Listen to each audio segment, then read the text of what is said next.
Well, hello everyone and welcome back to Rossi Mac Outdoors and welcome to a new wild camping video. So we are off to the Lake District tonight. Looking at the sat nav, it's telling me about 2.5 hours to get there. Expecting a bit of traffic along the way with it being a bank holiday. So let's hit the road and I'll bring you back once we arrive where we're camping out tonight. Well, here we are then. So we've arrived at St. Peter's Church in Martindale. So that means tonight we are going up Hallin Fell. I just wanted to give a big shout out to Adam in the Wild and Camping Dan. It was their videos that gave me the inspiration for the location for tonight. And both guys have been great and really quick to reply with any questions I had about this location. So nice one, lads. I'll stick a link to their channels in the description for this video. So if any of you don't already watch their videos, then go and check them out and show them some love. Like I say, two great guys who've helped me out in preparing for tonight's trip. So, for those not familiar with Hallin Fell, it's well renowned for being one of the smallest Wainwrights and also for having a very short but very steep walk. You see stunning views already in the background just from where I've parked. Anyway, let's get cracked on. I tell you what, the camera does not do it justice as to how steep that is. I knew it was going to be a long burner from the off, but wow, I have massively underestimated that.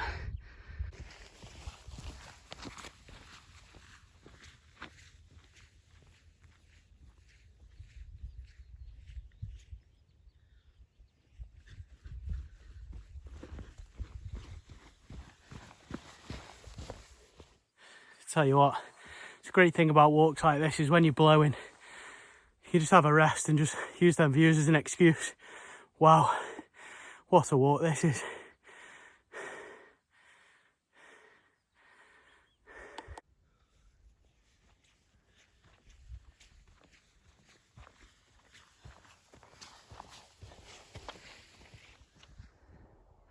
You're gonna have to excuse me absolutely blowing in the background, but that is the money shot.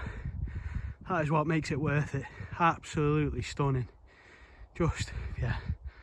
I'm just going to shut up and let you just have a look at these views because it is just unbelievable. There you have it then, folks. The summit of Hallin Fell. I don't know exactly how high it is, and to be honest with these views, I don't even care. Let me just pan you around because this is absolutely phenomenal. Views for days. Wow, just wow. Well, I'll tell you what, I set my Strava going on my phone as I left the car down by the church, and that walk is half a mile. That's all it is. It's taken me 20 minutes, but wow, from the start it's just steep. I'd been told it was short and sharp, but I was not expecting that. I mean, the views are just ridiculous. I mean, it's so worth it. I mean, just stunning. Looking over Ullswater, that sun is just absolutely beautiful. I can't wait to find somewhere to get pitched up.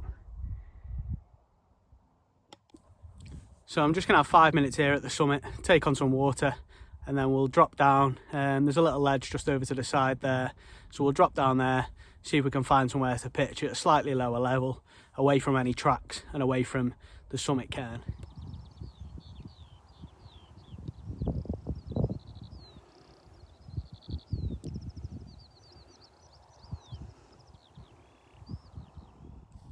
So I found a spot where I'm going to pitch tonight. It's definitely a spot that's been used before. You can tell by the ground being so flat. Someone's definitely had a tent there regularly, and you can't blame them. I mean, look at them views. Both sides, it's just absolutely stunning. It is still a little bit early to be getting the tent up.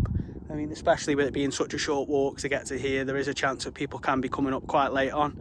So what I'm going to do is get the chair out, sit and have a beer and just, yeah, take in these views.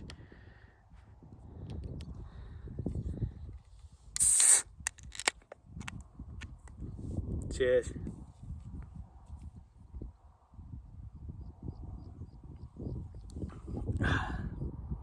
Well, it's just coming up to 8 o'clock. The sun's just started to set now. It's just dropped behind some clouds over there. So the temperature has dropped a few degrees. And there's a little bit of a breeze coming through, but it's not quite the need for a down jacket. So I've just put on my Revolution Race waterproof. Just keeps that breeze off. Just helps me stay nice and warm. There is still a couple of people congregating just up on the summit up there, just over my shoulder, so I haven't put the tent up yet. I'm just sat enjoying a beer, taking in the last of these views. Well, that's it then. The light's really starting to fade behind me now. We've got about half an hour, I think, until sunset proper, so let's start getting this tent pitched.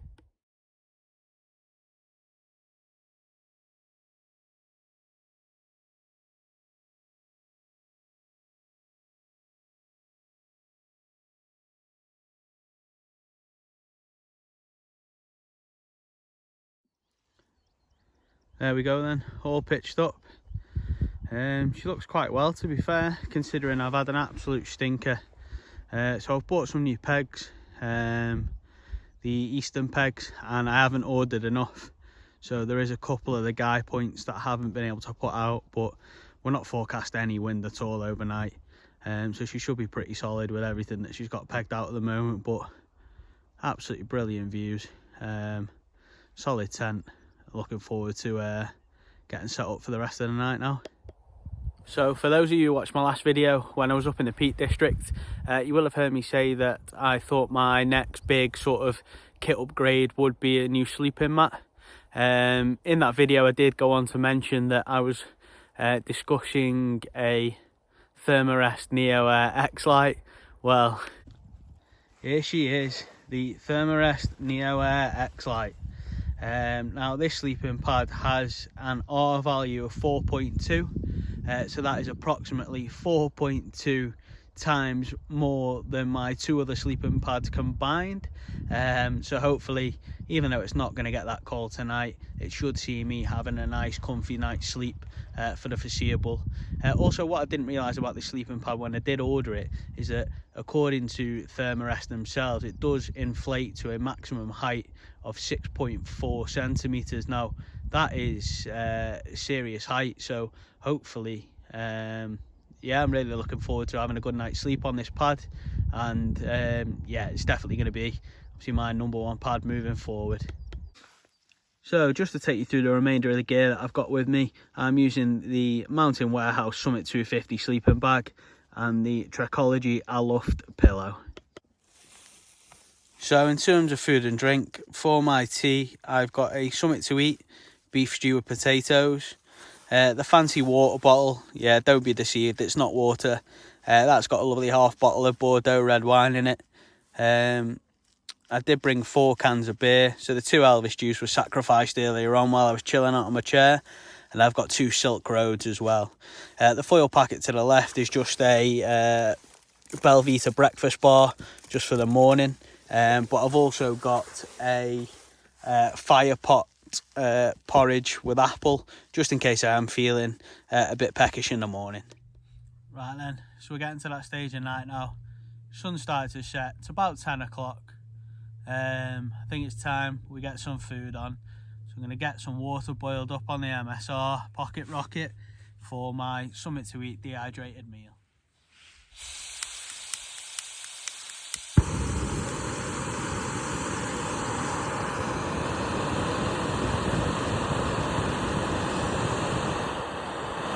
And that's the water boiled up in absolutely no time at all.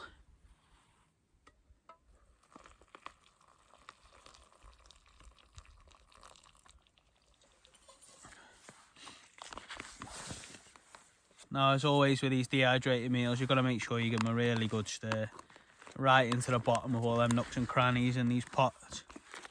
Otherwise you just end up with a load of dry meals.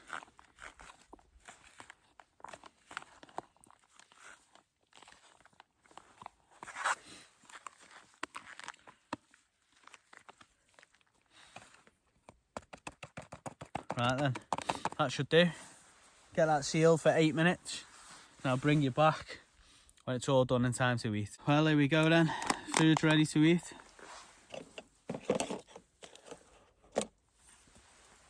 Just give it a good stir. Certainly got the right consistency for a beef stew and potatoes.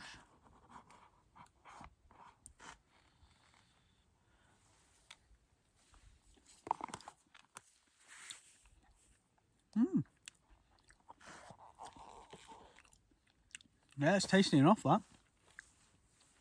Cheers. Wash it down with a bit of Bordeaux.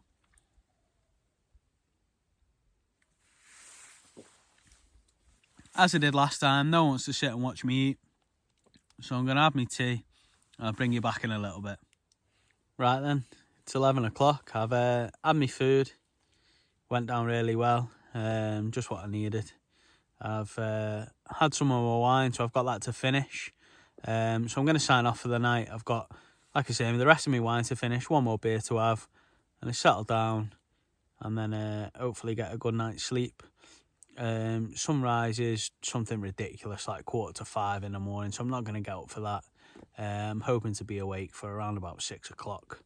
We'll have a look out, see what the weather's doing, get some breakfast, and then, as always, when you're out wild camping, arrive late, leave early. So we'll get packed up, aim to be away early doors before anyone coming up for having a look around in the morning. I mean, it's quite a popular spot with, obviously, as you saw earlier, the walk only taking sort of 20 minutes or so. So yeah, we want to be all packed up and away really before people start coming up in the morning. So unless anything interesting happens throughout the night, I'll speak to you in the morning. Good night. Well, good morning. It's just gone 6 o'clock. I had a great night's sleep, to be fair. Managed probably about 6.5 hours uninterrupted, which for me is about right. So yeah, no cold at all during the night, so the thermarest's done its trick. Let's have a little look outside, see what we're dealing with this morning. Wow, just wow.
Well, what a stunning morning. plenty of time just to sit and enjoy coffee, just a quick cereal bar before we start looking at getting packed up and head down and back to, unfortunately, back to normality. Right then, so that's the inside of the tent all squared away. Also got my rubbish bag here. Last thing I've got to pack now is my chair. But yeah, everything packed away. Let's get this tent down.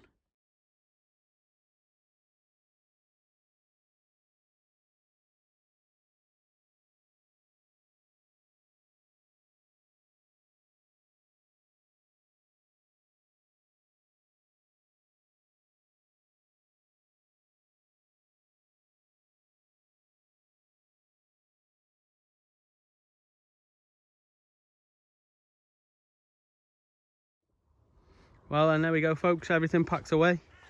Number one rule, make sure that we are leaving no trace. As you can see, there's literally just a patch of flat grass where I've been last night. That's my rubbish bag there that I'll take down with me. I'll also do a quick sweep on the way down to see if there is anything that I can pick up and take home that others might not have done.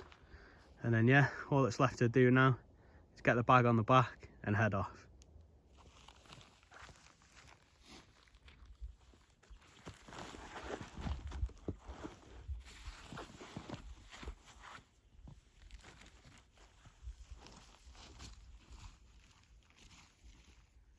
Well then folks, that's it for another video.